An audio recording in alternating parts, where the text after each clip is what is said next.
Bonjour et bienvenue dans cette nouvelle vidéo. Aujourd'hui on va voir comment reprendre un trou dans une chaussette. Donc c'est des chaussettes de sport là que j'ai pour les garçons, mais en fait ça peut marcher sur toutes les chaussettes. En fait je vais vous montrer une technique à la main avec une aiguille et un fil pour que vous puissiez le faire dans n'importe quelle situation, en vacances ou quoi, que vous avez des chaussettes trouées.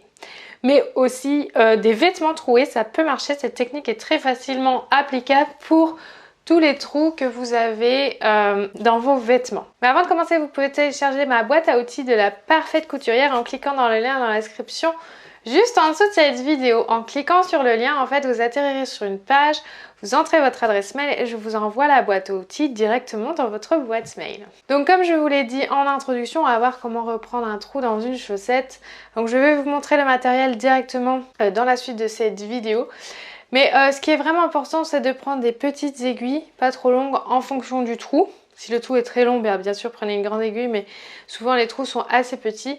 Et donc vous allez voir qu'il y a vraiment une technique toute simple, qui n'est pas forcément la plus esthétique, mais qui est vraiment toute simple et qu'on peut appliquer à n'importe quel moment quand on a un trou dans le vêtement, en vacances, ou alors quand on n'est pas chez soi et qu'on a juste une aiguille et un fil. Et voilà, je suis avec ma chaussette trouée, donc voilà. Aujourd'hui, j'ai vraiment envie de vous montrer comment repriser la chaussette.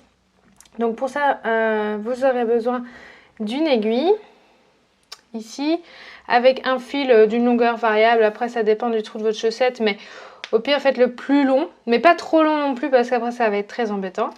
Et votre chaussette, et vous pouvez en fait mettre, voilà, vous voyez dans ma chaussette, moi j'ai mis un petit truc comme ça que j'ai acheté, un petit œuf.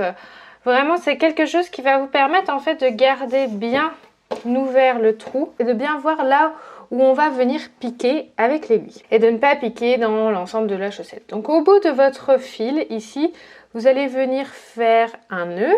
Donc je vais faire plusieurs nœuds comme ça, ça tiendra bien au bout. Tac, voilà, j'ai fait 3 petits nœuds et en fait je vais venir donc pour le premier point, donc soit piquer d'un côté du trou, soit de l'autre. Donc moi je vais commencer du côté gauche pour moi.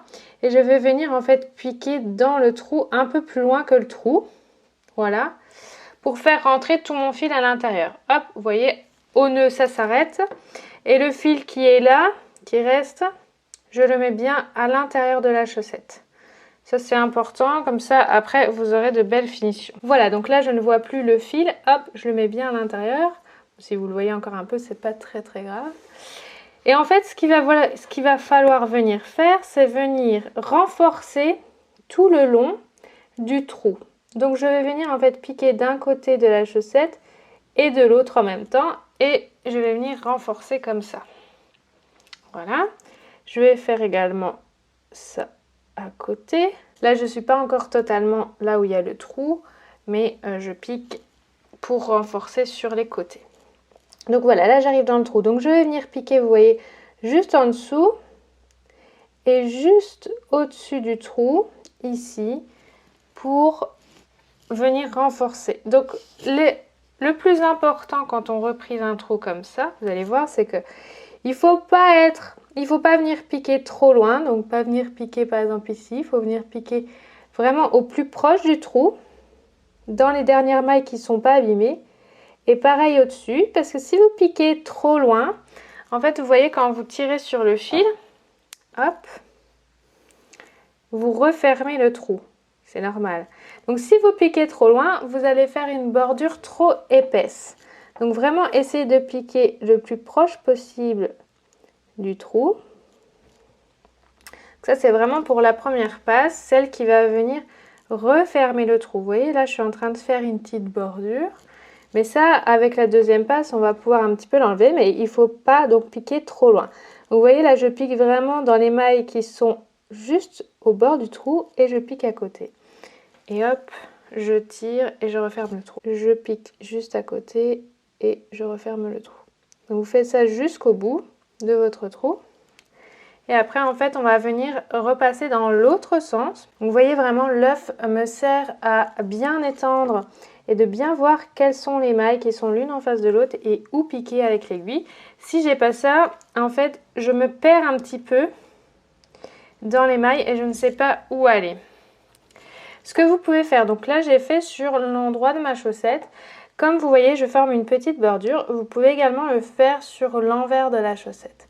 Ça dépend vraiment de ce que vous avez envie. Moi, j'aime bien le faire sur l'endroit, la bordure, parce que comme ça, quand je vais remettre la chaussette, la bordure ne m'embêtera pas à l'intérieur de la chaussette. Elle sera à l'extérieur et donc je la sentirai un peu moins. Mais bon, ça c'est vraiment question personnelle.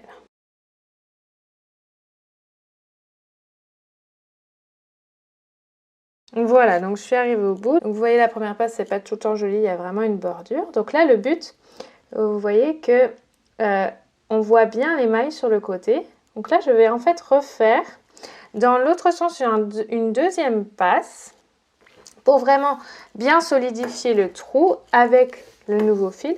Donc ce que je vais faire, c'est venir piquer vraiment au bout plusieurs fois pour bien renforcer ici. Tac. Et je vais en fait recommencer dans l'autre sens. Donc pareil, vous venez piquer vraiment, même presque dans la bordure que vous avez fait, pour ne pas refaire une bordure supplémentaire. Voilà, donc une fois arrivé au bout de l'autre côté, soit vous décidez de refaire une passe dans l'autre sens pour vraiment renforcer encore une fois. Vous voyez, moi sur ma chaussette, on voit ici qu'il y a des endroits où c'est un peu plus clair que d'autres. On voit en fait que la chaussette est déjà bien usée. Donc ce qu'on peut venir faire ensuite, c'est venir en fait avec un nouveau fil un petit peu resserrer ces mailles ici qui sont déjà un peu écartées pour venir renforcer.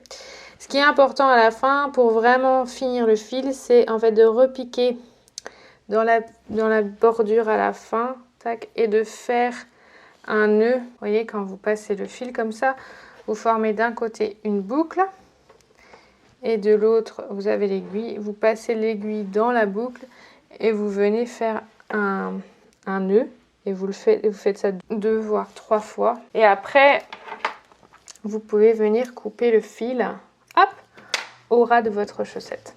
Donc voilà, vous avez reprisé la chaussette, vous avez une petite bordure. Si vous regardez de l'autre côté, donc vous n'avez pas cette bordure, donc à vous de choisir si vous voulez la bordure à l'intérieur ou à l'extérieur. Le rendu est en fait plus joli à l'intérieur, mais ça dépend si vous voulez la sentir cette bordure ou pas. Moi je veux pas la sentir à l'intérieur, donc je la fais à l'extérieur, mais rien ne vous empêche de faire le contraire. Justement, c'est vous qui voyez. Donc on voit bien aussi les mailles là qui sont bien détendues sur le bord de la chaussette. Vous pouvez venir les renforcer également avec un fil. Et voilà, vous avez vu comment reprendre le trou dans une chaussette. Donc c'est vraiment assez simple. Vous pouvez avoir la bordure dessus ou dessous. À vous de choisir, à vous d'essayer, à vous de me dire dans les commentaires quelle est votre technique la plus facile. Moi c'est la mienne, je trouve que c'est la plus simple et la plus efficace pour que tous les trous que j'ai dans mes vêtements soient réparés en un claquement de doigts avec juste une aiguille et un fil. Si vous avez aimé cette vidéo, n'hésitez pas à la liker, à la partager un maximum autour de vous. Vous pouvez également vous abonner à ma chaîne YouTube en cliquant sur le bouton s'abonner juste en dessous de la vidéo. Vous pouvez également regarder une des vidéos qui s'affiche à l'écran pour apprendre à créer plus rapidement vos vêtements. Et moi je vous dis à très vite dans une autre vidéo.